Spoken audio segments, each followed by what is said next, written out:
Hello, you're watching the news broadcast daily, and now today's headlines. Communist Party of Vietnam Central Committee convened 7th conference. US to step up cooperation with Lower Mekong. Visitors flock to Vũng Tàu during holidays.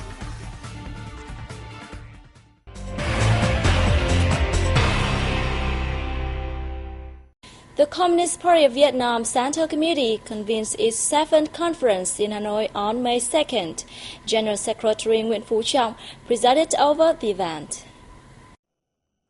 Chop said the conference needs to review the implementation of the Party Central Committee's resolutions and conclusions, point out existing strengths, shortcomings and their causes, as well as ways to overcome them. The party must look after the people's lives, respect and uphold their mastery rights, strengthen and render party organizations and local authorities transparent, making the party worthy of its position as loyal leader and servant of the people. He hailed the party committees for fully recognizing the urgency of further party reforms and overhaul, making the party increasingly transparent and strong. The 10-day conference will consider ways to perfect political systems, reform and enhance the party leadership in mass mobilization. It will also consider the amendments to the 1992 Constitution, personnel planning for strategic level positions, measures against climate change, and efforts to protect natural resources and the environment. The Vietnamese Embassy in the United States and the U.S. State Department co-held a seminar in Washington, D.C. on May 1st to seek ways to broaden cooperation in the framework of the Lower Mekong Initiative. Vietnam's Foreign Deputy Minister Phạm Quang Vinh attended the event. Addressing the event, both Deputy Foreign Minister Phạm Quang Vinh and Vietnamese Ambassador to the U.S. Nguyễn Quốc Cường spoke of the significance of the initiative to a 6 million-strong region, which produces and supplies food for 300 million people all over the world every year. They said the sub-region's cooperation in healthcare, education, food and energy security will contribute to the process of building an ASEAN community by 2015. Looking back on the history of the Lower Mekong Initiative, we can see that since it was introduced in 2009, it has created a cooperation framework between the US and countries in the sub-region. It's connected to existing cooperation programs with the universal aim of stability and development in the sub-region.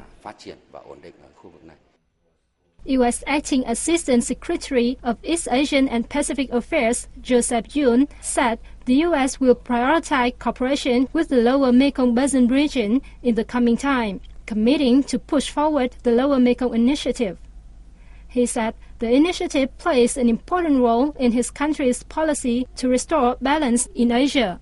You know, we have gotten quite a bit of, we've requested a budget increase for our bureau, and a lot of that is going to these what I call programs in Southeast Asia. The U.S. official spoke of Vietnam's role, including the part played by the Vietnamese Embassy in the U.S. in accelerating the initiative, noting that his country is pleased with the initiative's initial phase.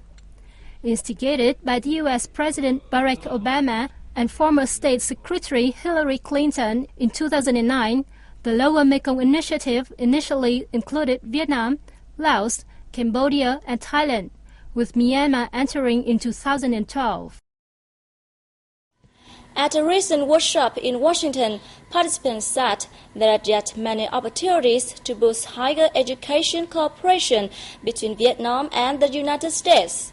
The two governments have made education a priority in the two countries' relationship. In 2012, there were nearly 16,000 Vietnamese students in the U.S., the highest number among Southeast Asian nations and the 8th in Asia. The number has grown significantly since 1985, when the figure was only 800. At present, the U.S. is the Vietnamese students' second choice behind Australia, which has 20,000 Vietnamese students in 2012. Science and technology courses in the U.S. are particularly attractive to students seeking an education abroad. Cooperation in education and training saw the strongest development among all the fields of cooperation between Vietnam and the U.S. last year. The two governments have given priority to developing bilateral ties in this field. Besides, universities and institutes have also been active to work together and organize exchange programs. However, participants expressed their concerns over the effectiveness of education in the U.S. because of the language barrier and cultural differences. Many people said an education strategy between the two countries is needed.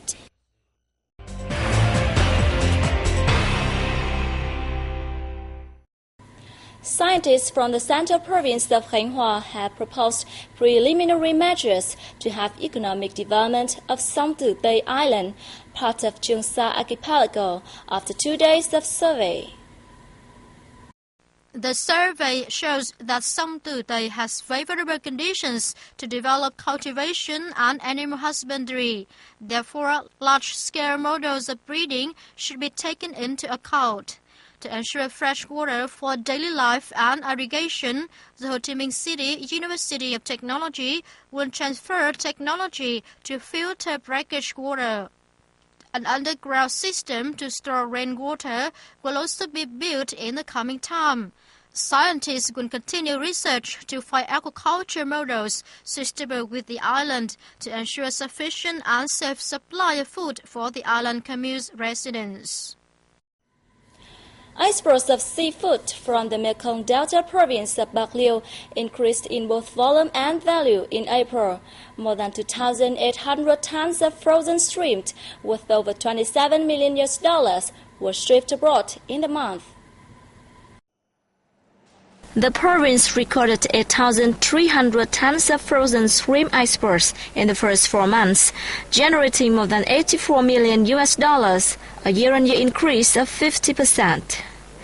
The achievement is attributable to businesses' activeness in finding new markets in Asian and European countries, Australia, and the Republic of Korea. Besides, through the Vietnam Association of Seafood Exporters and Producers and Trade Commissioners Abroad, they have also learned about their partners and payment methods, promoted their trademarks and product quality to raise export turnover. To maintain their prestige in new markets, businesses have tightened quality control, hygiene, and safety. However, the province's seafood exporters still face difficulties accessing capital from banks. In spite of a fall in interest rates, borrowing conditions remain hard to satisfy. Therefore, businesses have failed to make long-term production and trade plans.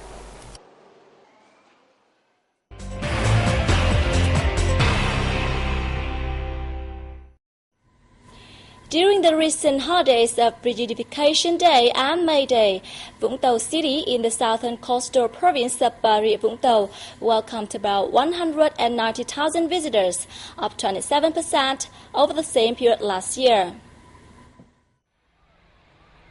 The city was crowded during all 5 days of the long holiday period. Tourist numbers peaked on April 30th with 83,000 visitors. This is the highest number of visitors the city has welcomed on any one day. Vũng Tàu City is 125 kilometers from Ho Chi Minh City. Located on a peninsula, it is loved for its extensive beaches. Tourists prefer sightseeing at French Beach or Bãi Trước and swimming in Back Beach or Bãi Sau, where visitors can see both the sunrise and sunset over the East Sea. Tourists also flocked to some attractive destinations in the province, such as the Bình Châu Mineral Springs, Hồ Cốc, and Long Hải tourist areas. And that has wrapped up today's program. I'm Bảo Ngọc. Thank you for watching. Have a great day. Goodbye.